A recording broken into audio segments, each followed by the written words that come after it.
So I'm going to stick to reorganization, and I'm going to start with Mr. Gagne and Mr. Overton, who both felt that, well, we have a president, and a lot of people believe you, and I'm hoping some of these issues that you know you're wrong on now, you will tell people that you are wrong and admit it about the 2/3 vote, because you have this group of people, Mr. Plunkett and Mr. Sullivan and Ms. Fuller and Mary Adams and some of these other people that said some terrible things about people that are incorrect, calling them fools. And these are your supporters, and you should correct them. They're wrong. And Mr. Goodman, and it's not fair calling people fools that are right. But Mr. Gagne and Mr. Overton seem to think that we have a president. If you have a vice president, like I think Mr. Gagne said, Mr. Kennedy got shot, President Kennedy, and then you got the vice president. But you forget you're not the executive branch of government. You weren't elected by the people as president or vice president. You were a legislative branch. So it's not a good analogy. A better one would be, and haven't been here that long, but we had a Speaker of the House here. I think his name was Murphy. He resigned, and they got together and they voted in Fox. The members of the body did. They didn't just, somebody didn't just ascend to the House Speaker. I believe that's what they call him. And then when Fox was arrested, then Mattiello, through politics, became the Speaker. That's the way a democracy works. These people don't like a democracy. I just never heard it before. They don't like democracy, and I'm going to get into it. But they keep saying, well, 4 people are hijacking the council. Well, wait a second. That's a majority. That's a majority. That's how a democracy works. You have a majority. Too bad. And Mr. Celico, I really think that you would have done yourself a lot better when you found out 4 people don't want you to be president. You would have said, okay, just forget all the rules, forget the charter, just fundamental fairness. 4-3, sorry, I step away. They don't want me. That would have been the correct thing to do and the dignified thing to do. Now, the other thing Mr. Overton said the other night is said, well, I got 2 legal opinions. I got a legal opinion from Mr. Conley, my solicitor, who he always says is the greatest solicitor in the world, and I got another one. I can't make up my mind. Well, let me just explain to people the difference between a opinion from the solicitor and opinion from a guy from a law firm. There's nothing wrong with Mr. Celico going out and getting his own opinion as long as he pays for it. He doesn't like Mr. Conley's opinion and get his own. However, this opinion was written to the Honorable Mario P. Celico. If Mario had written to me and said, hey, Lombardo, can you find a way that I can be president? I could have written this for him. Doesn't mean it's right. But it's an opinion, as Mr. Marone said, you can probably get 50. However, Mr. Conley is different. He's your solicitor. He's also an official of the town of Westerly. I believe he took an oath as well. But you got the email to him from me that I wrote to Mr. Conley, and I didn't really write it for Mr. Conley. I wrote it for you up here. In her capacity as town solicitor, his or her role is advisory, except that as an officer of the court, the town solicitor must take the appropriate action where he or she becomes aware or has knowledge of or otherwise observes a violation of the charters, the statute, and the charter. I would submit to you, I don't agree with everything Mr. Conley said. But what his opinion was, what he believed the charter says. He took an oath to it. So that's a big difference between Mr. Conley's opinion and Mr. Tumolo. There shouldn't be any question. If you don't think that he's upholding, and again, his opinion was to all of you. He represents all of you, not one of you. So you can disagree with his opinion, but when Mr. Plunkett said some terrible things about him, and Ms. Fuller calling him a Democratic operative, that is on Gagne, Celico, and Overton. You need to correct that. Unless you believe that. I don't agree with him a lot, but I don't think he's taking sides, and he's trying to do the best. And I think as an attorney, for anybody to cite Robert's Rules, it's kind of weird. You don't hear it. Robert's Rules like having a comic book on your law shelves. I mean, it's a guide, but there's a lot of other things. There's a lot of other books that are ahead of it. So, Mr. Overton, I think you kind of owe an apology to your solicitor on that one, but you do what you want. Now, Mr. Celico, because everybody's talking about Tumullo's report, he gives you a report. He uses the 10th edition of Robert's Rules. Right in there, uses the 10th edition. We've had an 11th edition of Robert's Rule since 2011. That's 6 years. He didn't bother to go get another copy. They're only $5 online. And you might say, well, what's the difference? Well, here's the difference. The new edition contains 120 substantive changes in parliamentary procedure. 120. He's using the wrong edition. How much faith can you put in that?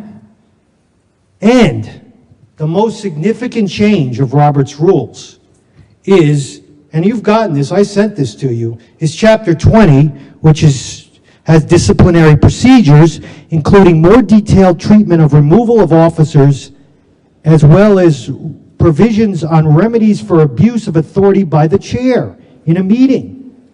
And so I submit to you, if you read that, Chapter 20, what Mr. Celico did last time when he said that you needed 2/3 of vote, that's grounds for removal under Chapter 20.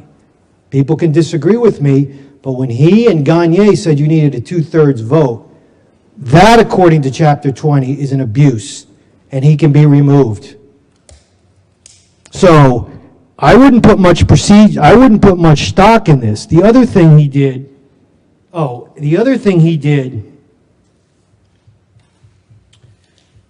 and a lot of people hung their hat on this, is he quoted this. I believe it's from Section 47 of Robert's Rules. In the case of the resignation or death of the president, the vice president, if there is one, or the first vice president, if there is more than one, automatically becomes president for the unexpired term, unless the bylaws expressly provide otherwise for filling a vacancy in the office of president. And as you know, there's another provision which is a little bit different, and they conflict. However, there's a couple sentences, and this is what Mr. Tumullo left out. Although in many instances, and this is just 2 sentences below what I just read, although in many instances the vice president will be the logical nominee for president, the society should have the freedom to make its own choice and to elect the most promising candidate at that particular time. You got it? That's what Robert's Rule says. This body, and I'm going to get to some of the basics of Robert's Rules, and I'm going to read. This is from the introduction of Robert's Rules. In an often quoted statement, the original author of Robert's Rules said, "The great lesson for democracies to learn is for the majority to give the minority a full, free opportunity to present their side of the case." You got it? And then for the minority, having failed to win the majority to their views, gracefully to submit and to recognize the action as that of the entire organization, and cheerfully to insist in carrying it out until they can secure its repeal. That's the introduction. That's the principle. The majority has respect for the minority, but when the minority loses, they cheerfully give it up. That is not what's happened here. And these people seem to think that somehow that the majorities don't rule. And that is a fundamental flaw because they don't believe in democracy.